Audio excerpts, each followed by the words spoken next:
Assalamualaikum warahmatullahi wabarakatuh. Nama saya Sindita Septiarini, NIM 138. Di sini saya sebagai pemateri pertama yang akan menjelaskan tentang konsep ijaroh. Menurut Fatwa Dewan Syariah Nasional 09 DSN MUI ke-4 2000, ijaroh adalah akad pemindahan hak guna manfaat atau atas suatu barang atau jasa dalam waktu tertentu melalui pembayaran sewa atau dengan pembayaran upah, tanpa diikuti dengan pemindahan kepemilikan barang itu sendiri. Dengan demikian, dalam akad ijaroh tidak ada perubahan kepemilikan, tetapi di akad ijaroh itu tetapi hanya pemindahan hak guna saja dari yang menyewakan kepada penyewa. Kemudian konsep akad wakalah. Dalam perbankan syariah banyak sekali akad-akad syariah yang digunakan untuk produk-produk yang dikeluarkan. Salah satunya adalah akad wakalah. Wakalah dalam aplikasi perbankan terjadi apabila nasabah memberikan kuasa kepada bank untuk mewakili dirinya melakukan pekerjaan jasa tertentu. Wakalah secara bahasa berarti perlindungan, pencukupan, tanggungan, dan pendelegasian, yang digunakan dalam Al-Quran dalam surat Al-Imran ayat 173, yang artinya cukuplah Allah sebagai penolong kami dan Allah adalah sebaik-baiknya penolong. Dan juga surat Al-Syura ayat 6 yang berbunyi, dan orang-orang yang mengambil pelindung-pelindung selain Allah, Allah mengawasi perbuatan mereka, dan kamu Muhammad bukanlah orang yang diserahi mengawasi mereka.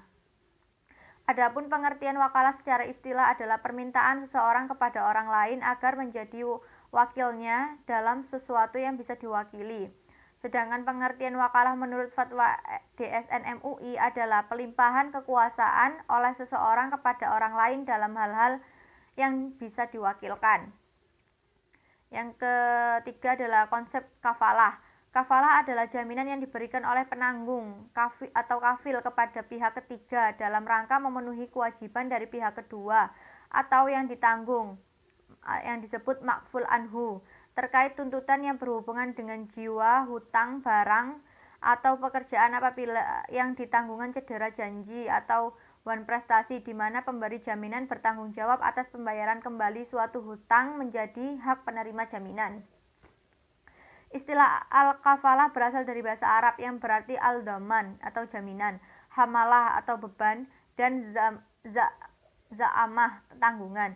Secara terminologi muamalah, pengertian al-kafalah adalah mengumpulkan tanggung jawab penjamin dengan tanggung jawab yang dipinjami dalam masalah hak atau hutang, sehingga hak atau hutang itu menjadi tanggung jawab penjamin. Sedangkan dalam teknis perbankan kafalah adalah pemberian jaminan kepada nasabah atau usahanya untuk melakukan kerjasama dengan pihak lain.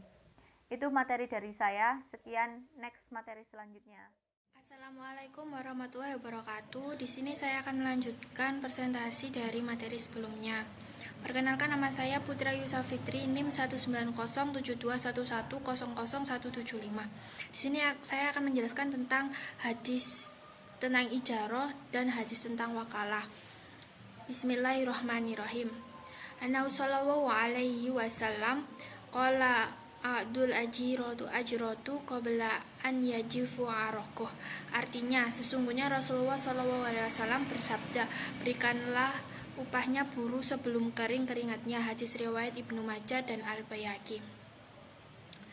Hadis tentang wakalah. Bismillahirrahmanirrahim.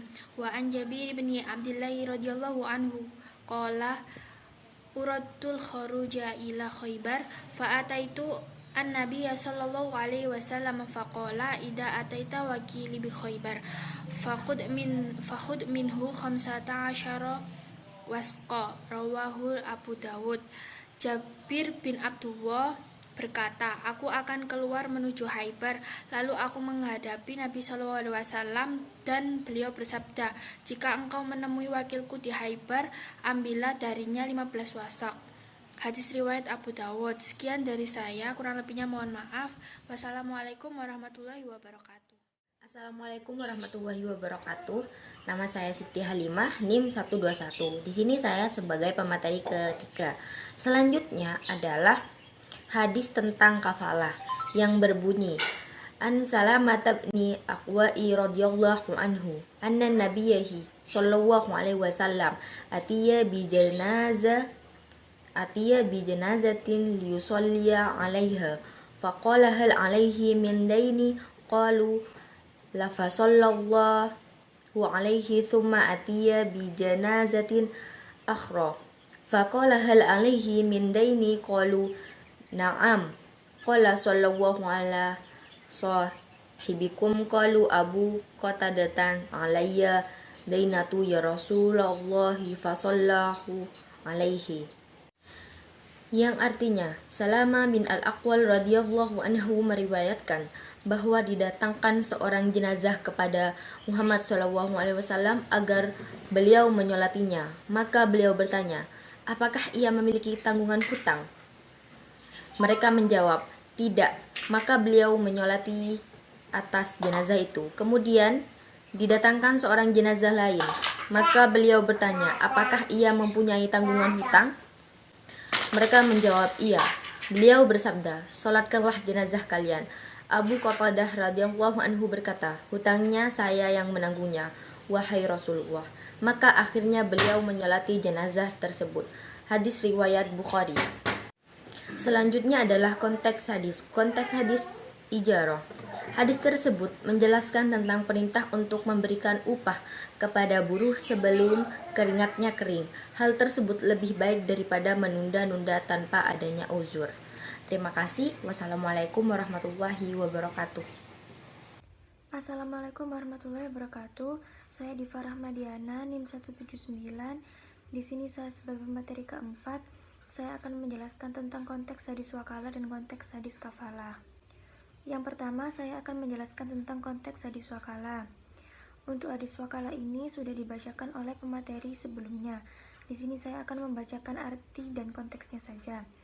Yang artinya, Jabir bin Abdullah radhiyallahu anhu berkata, aku akan keluar menuju Khaybar, lalu aku menghadap Nabi SAW dan beliau bersabda, jika engkau menemui wakilku di Khaybar, ambillah darinya 15 wasok. Hadis riwayat Abu Dawud. Konteks hadisnya yaitu, pada hadis tersebut dijelaskan tentang konsep wakalah, yaitu yang memiliki pengertian suatu tindakan menyerahkan atau mewakilkan kuasa dirinya kepada orang lain untuk melaksanakan atau melakukan suatu tindakan. Di hadis tersebut mengatakan, jika engkau menemui wakilku di Khaybar, ambillah darinya 15 wasok. Kalimat tersebut merupakan contoh dari wakalah karena di dalam kalimat tersebut mengandung arti pelimpahan kekuasaan kepada pihak kedua berdasarkan wewenang dari pihak pertama. Yang kedua yaitu konteks hadis kafalah, yang artinya Salamah bin Al-Aqwa radhiyallahu anhu meriwayatkan bahwa didatangkan seorang jenazah kepada Muhammad SAW agar beliau menyolatinya. Maka beliau bertanya, apakah ia memiliki tanggungan hutang? Mereka menjawab, tidak. Maka beliau menyolati atas jenazah itu. Kemudian didatangkan seorang jenazah lain. Maka beliau bertanya, apakah ia mempunyai tanggungan hutang? Mereka menjawab, iya. Beliau bersabda, salatkanlah jenazah kalian. Abu Qatadah radhiyallahu anhu berkata, hutangnya saya yang menanggung, wahai Rasulullah. Maka akhirnya beliau menyolati jenazah itu. Hadis riwayat Bukhari. Konteks hadisnya yaitu pada hadis tersebut dijelaskan bahwa Rasulullah SAW itu mau menyolatkan jenazah yang tidak memiliki hutang dan tidak mau menyolatkan jenazah yang memiliki hutang, karena hutang merupakan tanggungan dan kewajiban yang harus dibayar terlebih dahulu sebelum jenazah tersebut disolatkan. Pada hadis tersebut juga dijelaskan ada seorang yang akan menanggung hutang jenazah tersebut, dan kemudian Rasulullah SAW mau menyolatkan karena sudah ada yang menanggung hutangnya, karena hutang merupakan suatu kewajiban yang harus dibayar sebelum jenazah itu dikuburkan. Sekian penjelasan dari saya. Wassalamualaikum warahmatullahi wabarakatuh.